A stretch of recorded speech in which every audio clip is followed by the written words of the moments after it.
buenas tardes. Hoy, martes 27 de agosto del año 2024, voy a dar inicio a la charla número 77 de Radiografía del Imperialismo Británico. Bien, hoy vamos a contar el porqué, las verdaderas razones por las cuales nosotros nos enfrentamos en una guerra contra el Imperio de Brasil. No fue porque tuviéramos nada en contra de ese país, sino que fue una decisión de los británicos. Todo comenzó por una cuestión de desplazamiento de la corte portuguesa. Como ustedes recordarán, ante la invasión napoleónica en 1808, cuando el ejército comandado por el mariscal Andoche Junot invadió Portugal y se dirigía a marchas forzadas hacia Lisboa, los británicos, que sabían de ese movimiento gracias al gran espía que tenían destacado en esa zona, Edmund Burke, lograron sacar a la corte portuguesa, o sea, no cayó en poder de Napoleón, y huyeron hacia el Brasil, hacia Río de Janeiro. Eso fue en 1808. Nos encontramos ahora en 1820. Napoleón fue echado de Portugal y perdió el poder en Europa en 1814, una pequeña incursión en 1815 que termina en Waterloo. O sea, ¿por qué no volvieron la corte portuguesa, el rey Juan VI, su esposa Carlota Joaquina, que era hermana de Fernando VII, a Portugal? Pues muy simple, porque estaban enamorados de Río de Janeiro. Yo no conozco Lisboa, pero tuve la fortuna de conocer, de visitar Río de Janeiro. Es una ciudad preciosa, y me quedo corto. Es hermosa, verdaderamente es hermosa. Entonces, el clima, el lugar, ¿qué voy a hacer en Portugal? Sin ofender a Portugal, por las dudas, no quiero que nadie se sienta ofendido. Pero bueno, Brasil es Brasil. Y como ellos dicen en una canción en portugués, Cidade Maravillosa. Es hermosa, Río de Janeiro es hermosa. La pasaban muy bien, tenían dinero, grandes banquetes, no había problema. Ya está, ¿quién quiere volver a Portugal? Nosotros no. Pero en 1820 estalla una revolución en Oporto, en la ciudad de Oporto, en Portugal, y triunfantes los militares, los liberales que hicieron ese movimiento armado, le exigen al rey de Portugal que vuelva o pierde el trono, él y toda su familia, pierde la corona. Entonces no les queda más remedio, ¿no?, que irse de Brasil a Portugal, con mucha tristeza. Pero antes de irse, para seguir con su vida tan fastuosa, prácticamente se llevaron todo el tesoro del Brasil. O sea, al pobre virreinato del Brasil lo dejaron en Pampa y la Vía. Quedó administrando esa posesión en 1821 su hijo mayor, el príncipe Pedro, al que me voy a referir en unos minutos con más detenimiento. El rey Juan VI, cuando se va, vuelvo a repetir, se lleva todo el tesoro y eso causó un gran malestar en la población brasileña, que nunca le tuvo simpatía. Sí a su hijo mayor, al cual le perdonaban que, entre otras cosas, era un muchacho calavera, como diría el tango, era muy mujeriego. Y bueno, se corrían rumores y se lo perdonaba con cierta simpatía, ¿no? Si tenías una hija muy linda, no pasé cerca del Palacio Real porque está el príncipe, Pedriño. La cuestión que este hombre fue apalabrado por una serie fundamentalmente de militares brasileños. Le dijeron: mire, su majestad, usted en vez de ser el príncipe regente, si da un paso que todos queremos que lo dé, nos separamos de Portugal, su papá total va a estar lejos, ya está, ¿no? Y al principio mucho no quería, hasta que el 7 de septiembre de 1822, cruzando un pequeño arroyo llamado Ipiranga, desenvainó su espada y gritó independencia o muerte. Y ahí se separaron Brasil de Portugal. Y él se autonombró, con el apoyo de ese sector militar, como emperador de Brasil, Pedro I. Aceptaron esa separación de Portugal, o sea, la independencia, lo voy a leer para no equivocarme, Río de Janeiro, San Pablo y Minas Gerais. En tanto que lo que hoy conocemos como el Uruguay, ellos le decían la provincia cisplatina, y Maranhão, el noroeste de Brasil, donde había un poderoso ejército portugués, se opusieron a la separación, como diciendo, nosotros seguimos siendo portugueses. Y entonces, ante la guerra civil que se les venía encima, el emperador el joven emperador miró para todos lados y dice, ¿y con qué solvento la guerra? Y bueno, ¿quién podría aparecer ahí para prestarle un dinerillo? Los banqueros británicos, que por supuesto en la desesperación del joven monarca le cobraron intereses leoninos, terrible. Pero él, con tal de permanecer en el nuevo trono como emperador, firmó cualquier cosa. Total, a la larga, todo lo que firma un gobernante lo termina pagando el pueblo. Y con eso no descubro nada, ¿no es cierto? Bueno, pero no solo aparecieron los banqueros británicos en ese momento.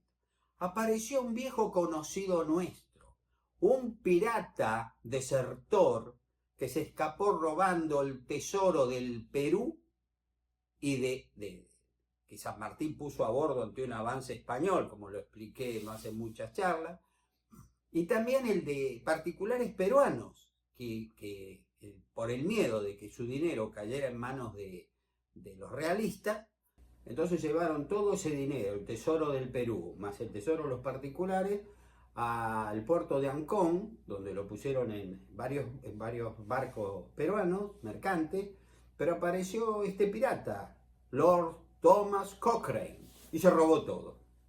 No voy a contar de vuelta lo que ocurrió.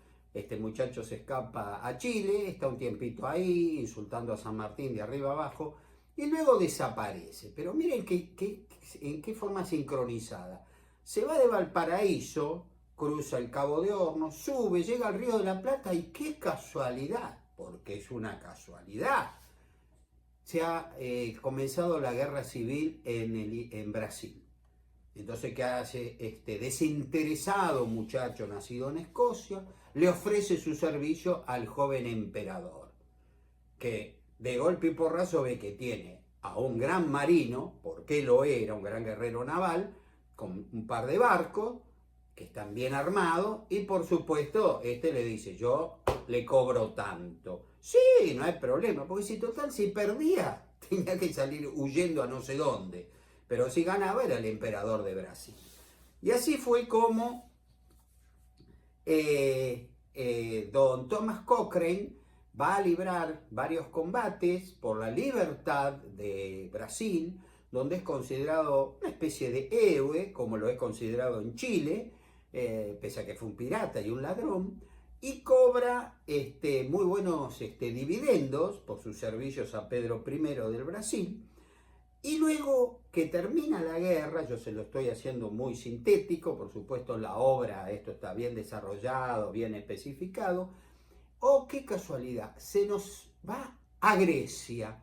¡Qué puntería! Nuevamente se está armando una guerra entre los griegos que querían independizarse de Turquía y los turcos que dominaban Turquía. Entonces empieza a atacar a los turcos. Los turcos, enterados que era Thomas Cochrane, llaman al embajador británico en Estambul y le dicen, ¿qué hace este tipo acá luchando contra nosotros? Y los británicos le dicen, pero no sé, nosotros no tenemos nada que ver, nosotros lo expulsamos de la Armada en 1814 y del Parlamento. Él es un pirata, él hace la de él. Los turcos, por supuesto que muchos no lo creyeron, pero bueno, no tenían pruebas. Él luchaba ahora para los griegos. Al poco tiempo, Francia, Rusia y Gran Bretaña ayudan a los griegos a liberarse de los turcos, y ahí Thomas Cochrane vuelve a luchar y obtiene, ahora liberado, digamos, o no es liberada la palabra, bueno, ya dejó de ser pirata, ahora es un honorable corsario, logra la determinante batalla naval de Navarino. Acuérdense en este nombre, porque un navegante inglés, que ahora no lo voy a nombrar para no mezclarlo, va a llamar a una isla del sur de nuestro continente Navarino, que en ese momento era territorio argentino, hoy es de Chile. Y entonces, ¿qué hizo este hombre después que estuvo en Chile, en Brasil y en Grecia? Va a regresar ¿a dónde? A Gran Bretaña, con un barco, su barco principal, que apenas salía de las olas, de lo cargado que estaba de oro, porque este muchacho cobró muy bien sus servicios en Chile, en Brasil y en Grecia, y aparte de los dinerillos que obtuvo cuando atacaba barcos españoles, portugueses y o turcos, ¿no? Multimillonario. Yo acá en la obra hago en un cuadrito que le he seguido más o menos sus pasos y le puse la gran fantochada del metálico Lord Thomas Cochrane. Metálico Lord le habían puesto los revolucionarios en el Perú porque se daban cuenta que a este hombre le gustaba más el dinero que respirar, ¿no es cierto? El oro era insaciable. Entonces yo pongo año, lugar y motivo. En 1814 en Gran Bretaña lo expulsan, lo echan de la Cámara, lo echan de la Armada, todo, porque había estado en una especulación financiera, que yo se lo comenté en su momento, diciendo que había muerto Napoleón. Entonces ellos, que habían comprado muchos papeles, muchas acciones en la bolsa, los vendieron a precios fantásticos, y después no era cierto que Napoleón había muerto. Pasó a Chile como comandante de la Armada chilena, como yo ya les expliqué, lo deja San Martín sin armada, se roba de la época 586.000 pesos, oro, que era una fortuna. Luego, de casualidad, por esas cosas locas que tiene la vida, llega a Brasil en el momento de una guerra civil, cobra muchísimo su servicio, es un condottieri, un jugador de fortuna, entre comillas, y aparte de lo que pirateó y lo que le pagó Pedro I, lo nombró un título nobiliario, Marqués de Maranhão. Y luego, ese mismo año, 1822, llega a Grecia, donde este renegado, entre comillas, ya lo expliqué recién, lucha a favor de Grecia contra los turcos y va a obtener la famosa batalla, la victoria de la batalla naval de Navarino. Con todo esto, con todo este dinero, va a llegar, va a volver, ¿cómo se llama?, a Gran Bretaña. Con tanto, pero tanto dinero, ustedes se imaginan el resultado. Compró muchas conciencias, mucha gente que se opuso a él, los periódicos, qué sé yo, y pasó a ser más bueno que el más bueno de todos. Le devolvieron el título de almirante, le devolvieron el título de lord, y ¿saben, mis amigos, dónde está enterrado este muchacho? Este pirata, este ladrón, en la bahía de Westminster. Es un héroe. Por eso yo pienso y estoy convencido que todo esto fue una gran fantochada. Fue la forma que tuvo Gran Bretaña de mandar a un excelente jugador, digamos, ¿no? Así, un gran marino, un gran guerrero, a quebrar el dominio español en Sudamérica. Fracasó quizás todo el plan de él por San Martín, que era hacer muchas pequeñas republiquetas. luego va a servir a Brasil contra Portugal, el eterno aliado de Gran Bretaña desde el descubrimiento de América, y luego va a destruir el dominio turco en Grecia. Entonces, cuando vuelve el renegado, con tanto dinero, le devuelven todos los títulos y honores, y Lord Thomas Cochrane es un santo varón del Imperio Británico. ¿Qué tal? Bueno, esa no fue la única novedad.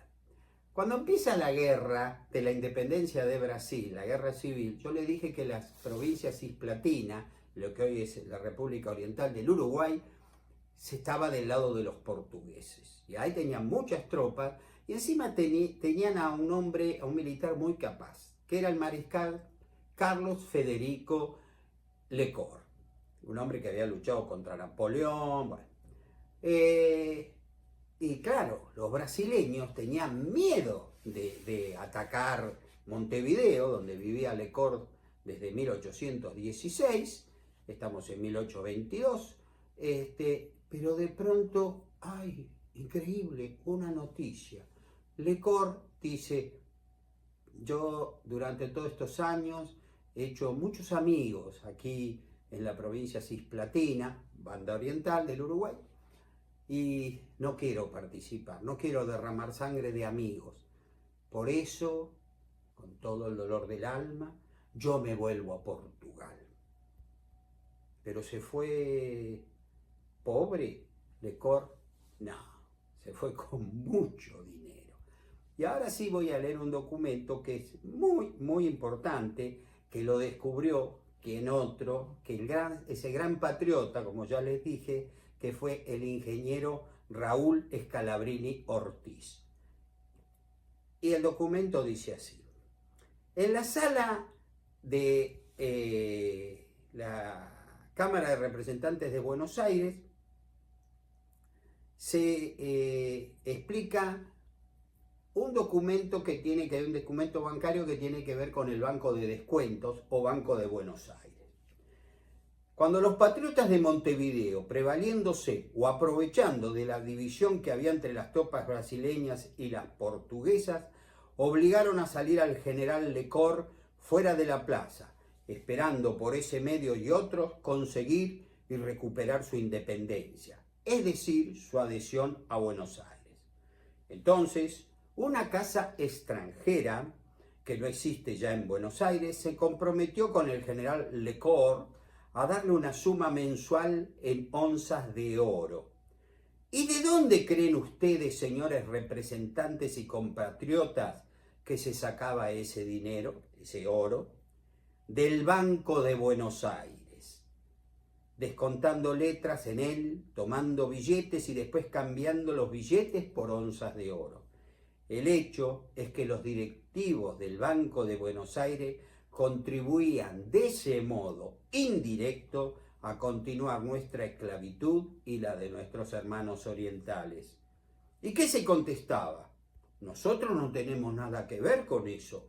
A nosotros nos traen letras de los británicos con buenas firmas y no tenemos más que descontar, o sea, poner el oro. ¿Y quiénes son los que tenían influencia en el banco? Los mismos que hoy la tienen, es decir, los británicos. Es decir, que el mariscal Carlos Federico Lecor no se fue de Montevideo porque no quería derramar sangre de hermanos. Se fue de Montevideo porque consideró que, como toda guerra, se puede ganar o perder. Hacía muchos años que estaba fuera de su patria, por lo menos 6 años, y se fue con los bolsillos llenos de dinero que provino del Banco de Buenos Aires. Es verdad, aunque usted no lo cree. Ahora paso a otro punto. ¿Por qué se desató esta guerra? Cuando logra su independencia Brasil, el embajador británico en Río de Janeiro le dice al emperador Pedro I, bueno, está bien, le hemos prestado dinero, el almirante Cochrane de alguna manera lo ayudó, aunque no es de los nuestros, que es mentira, pero usted ahora tiene que hacer algo. ¿Qué tengo que hacer?, dijo. tengo que pagar lo que me prestaron. Sí, sí, pero aparte de eso, sí. Se tiene que ir de la banda oriental. Usted tiene que retroceder hasta Río Grande do Sul. Ni loco, dijo Pedro I. No, eso estamos todos locos, me quedo con esa tierra. Es fantástico para nosotros, estamos sobre el Río de la Plata, estamos enfrente de Buenos Aires. No, ¿cómo me voy a ir? Pero usted se tiene que ir, que no me voy. Bueno, está bien, usted no quiere irse, está bien, algo va a tener que pasar.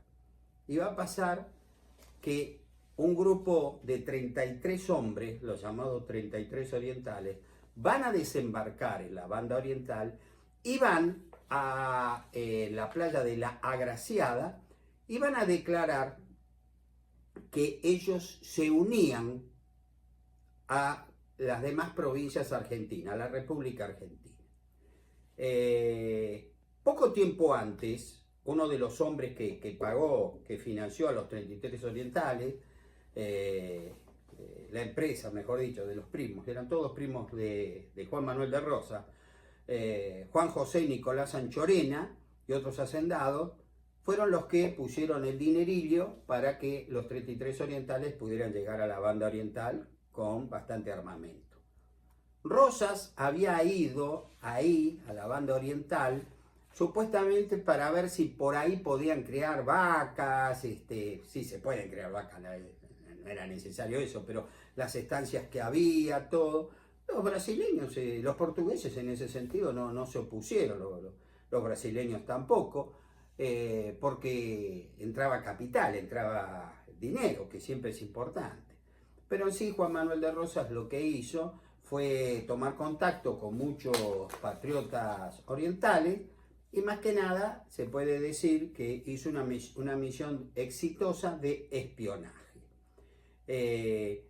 Nosotros, cuando nos enteramos del desembarco de los 33 orientales, fue una locura en Buenos Aires, sonaban las campanas de las iglesias, todo el mundo quería que esa provincia, la banda oriental, retornara al seno de la patria, porque nos la habían ocupado en el ataque de 1816, y bueno, ahora en 1822, el pueblo oriental, que enseguida se plegó a través de esos 33 orientales, que no eran todos orientales, había muchos argentinos, o sea, ¿no? Pero quedaron en la historia como los 33 orientales.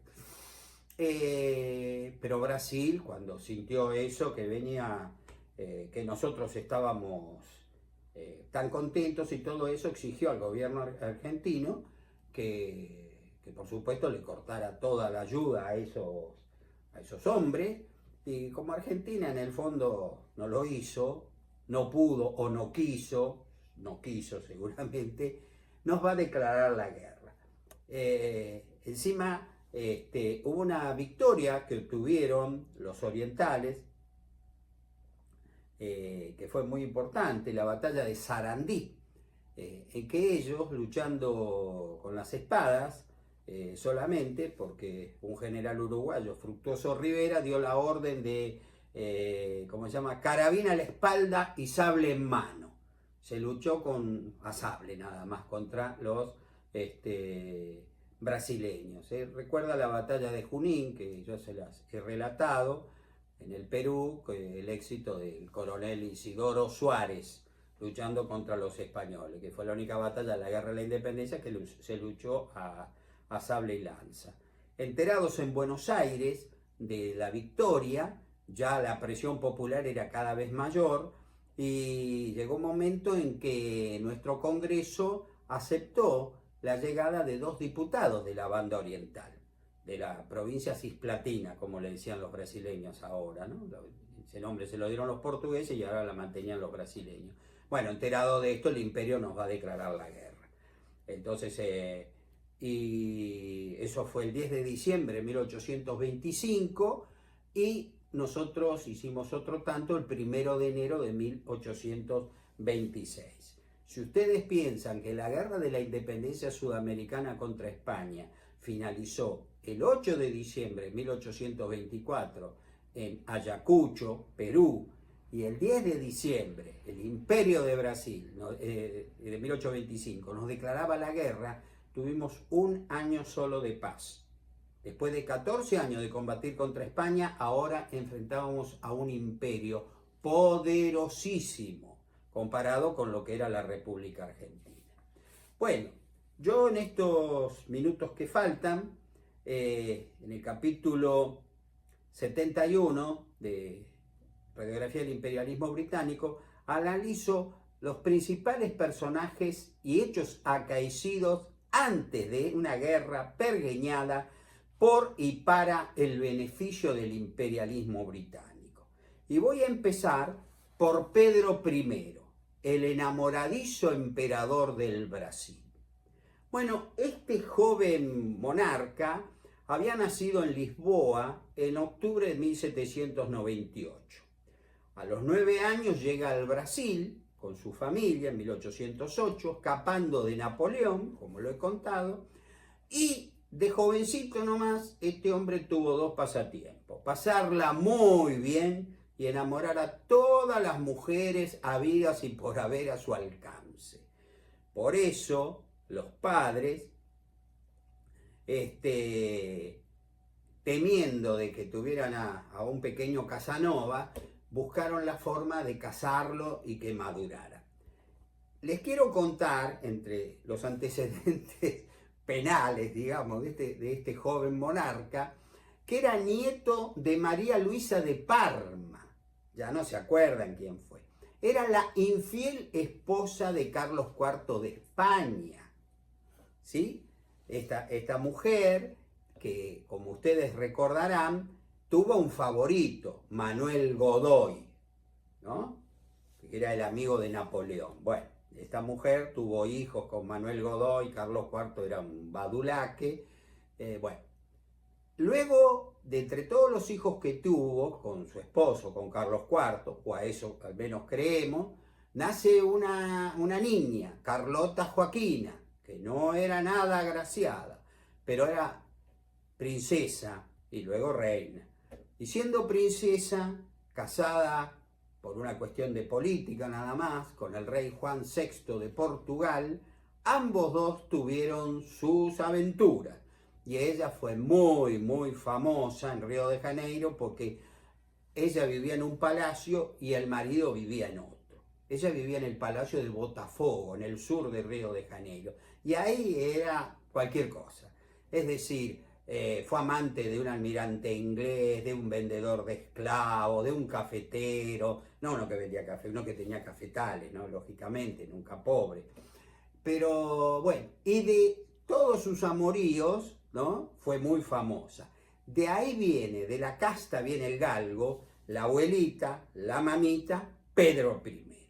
Pedro I, aparte, me olvidé de decirle, tenía otra pasión: la música. Le gustaba la música, era bastante buen compositor.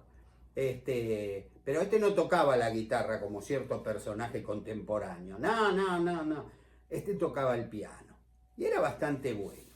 La cuestión que a don Pedro, que va a ser don Pedro I de Brasil, lo casan jovencito, ¿no? Con una princesa europea, que después de tener un par de hijos, se va a morir en 1826.